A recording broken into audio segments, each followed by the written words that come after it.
Bien, la question est extrêmement complexe parce que d'un côté, la mort apparaît de plus en plus lointaine puisqu'elle ne se fait plus à la maison, elle se fait à l'hôpital, mais en même temps, elle apparaît de plus en plus omniprésente et abstraite.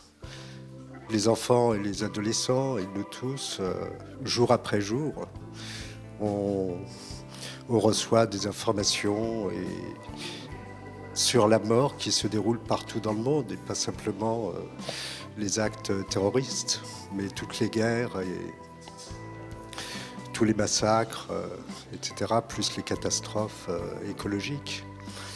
Ce qui fait qu'il y a aussi une banalisation de la mort, mais en même temps, elle est abstraite, parce que quand il y a banalisation, on n'y fait plus attention, et on considère qu'elle fait partie de la normalité.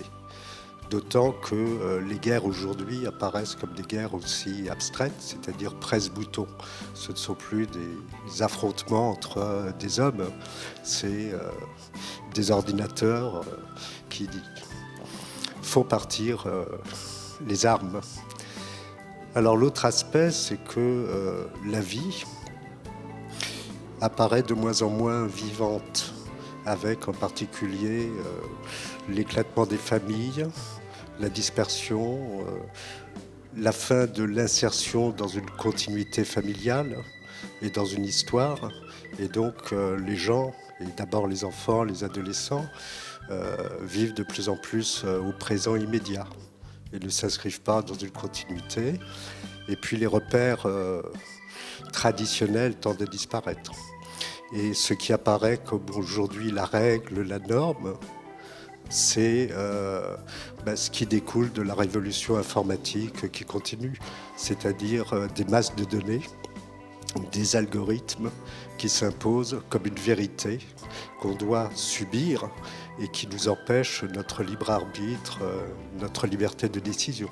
Or la vie, c'est quand même la liberté de choisir, de décider, au risque de l'erreur. Donc il y a tous ces aspects contradictoires. La mort apparaît omniprésente, et la mort dans notre environnement immédiat, c'est-à-dire le milieu culturel dans lequel on vit, et en même temps elle apparaît lointaine, c'est-à-dire la mort réelle d'une personne proche qui meurt comme avant ça se faisait à la maison.